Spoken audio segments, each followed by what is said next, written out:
All right, let's dive into one of the most ambitious and frankly, controversial ideas in history, Plato's blueprint for a perfect society.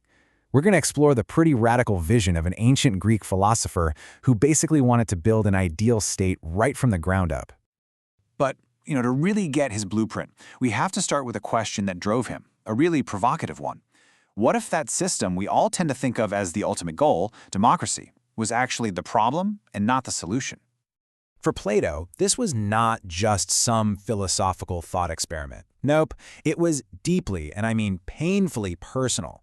His entire political philosophy was basically sparked by one single catastrophic event that just shattered his faith in the whole Athenian system. And here it is. In 399 BCE, the city of Athens executed his mentor, his friend, the man he called the wisest on earth, Socrates. This single act convinced Plato that popular rule could lead to horrific injustice, and that the only way to a truly just society was to put power into the hands of those who least wanted it but were the most qualified to wield it, the philosopher kings. So, to build his perfect society, Plato first had to figure out what was wrong with his own. He looked around and saw a democracy that was capable of killing its wisest citizen.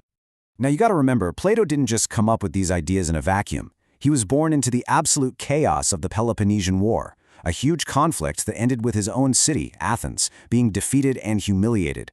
He lived through corrupt governments, tyrants, and shaky democracies.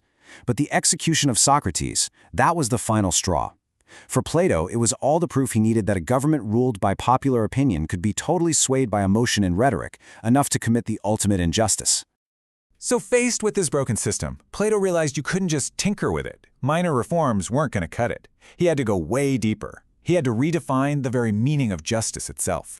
Back then, people thought of justice in pretty simple terms, like giving people what they're owed. Or if you were a cynic like Thrasymachus, you'd say it was just a fancy term for might makes right. Well, Plato threw all of that out the window. He came up with this radical idea that true justice isn't some external rule you follow, but an internal state of harmony where every part of society and every part of your own soul is doing exactly what it's naturally meant to do. And this really gets us to the core of his idea. For Plato, justice, or dikaiosune, is the literal glue of society. As the scholar George Sabine put it, it's the bond which holds a society together. This is a huge shift, right? It's not about individual rights like we might think of them today. It's all about collective harmony and doing your part for the whole. Okay, but how do you actually get every single person to fulfill their natural role and create this perfect harmony? Well, Plato's answer was to structure the entire society based on human nature itself, which he explained through his really fascinating myth of metals. This table pretty much lays out his famous myth of metals. Plato suggested that every soul has three parts: reason, courage, and appetite. But in each person, one of those elements is in the driver's seat.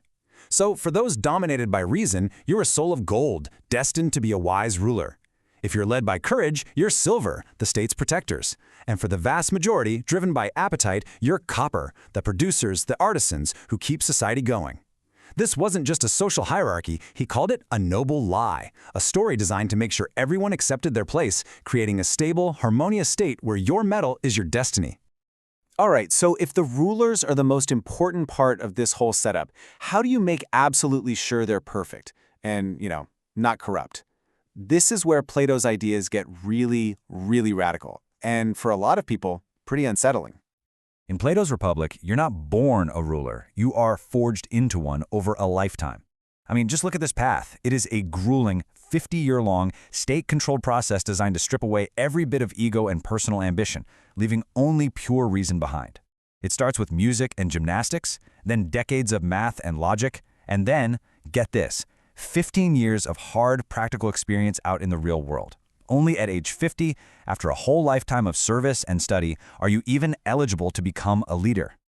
And to make sure these guardians stay pure, Plato proposed this pretty shocking form of communism, but only for the top two classes. First, no private property. He argued that wealth just corrupts people. And second, and this one is even more radical, no traditional family. The state would control all mating and raise all the children collectively, so a ruler's only loyalty is to the state itself. Nothing else. But there's a really dark side to this radical idea. The 20th century philosopher Karl Popper offered this powerful critique. In a system where every child belongs to everyone, is it possible they end up being truly cared for by no one? It's a chilling thought, and it really exposes the potential human cost of Plato's perfect system. So, after 50 years of intense training and a life totally stripped of all personal attachments, what kind of person do you get? Well, you get the final, crucial piece of the puzzle, the philosopher king. And here it is, the ultimate solution to flawed human government, the philosopher king. A soul of gold, motivated only by the public good, not personal gain. Their power is absolute, not because of force, but because their wisdom, born from that insane 50-year journey, is considered perfect. They aren't held back by laws, because the fact that they have no personal interests, that is the ultimate restraint. They are the living embodiment of that Socratic idea, virtue is knowledge.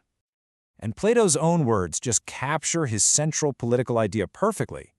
He believed that the raw desire for power is the very thing that should disqualify someone from ever holding it. The ideal ruler is a reluctant one, someone who has to be pushed into governing, who does it out of a deep sense of duty, not some selfish ambition. So, what are we supposed to make of this whole blueprint today? Well, for over 2,000 years, Plato's ideas have been debated, they've been celebrated, and they've been condemned, leaving behind this profound and deeply controversial legacy. On the one hand, his influence is just undeniable. Thinkers like Emerson basically said he is philosophy, and you've probably heard the saying that all of Western political thought is really just a series of footnotes to his work. But then, on the other hand, you have critics like Bertrand Russell and Karl Popper who saw a much darker side. They argued that Plato's ideal state is nothing more than a blueprint for authoritarianism, the ancient ancestor of modern totalitarian governments. And that leaves us with this final, timeless question. Plato offered a vision of perfect harmony, of stability, of justice, all guided by the wisest and most virtuous people. But to get there, he demanded the sacrifice of personal property, of family, of individual choice. So the question for us today is the same one it was 2,400 years ago. Is it worth the price?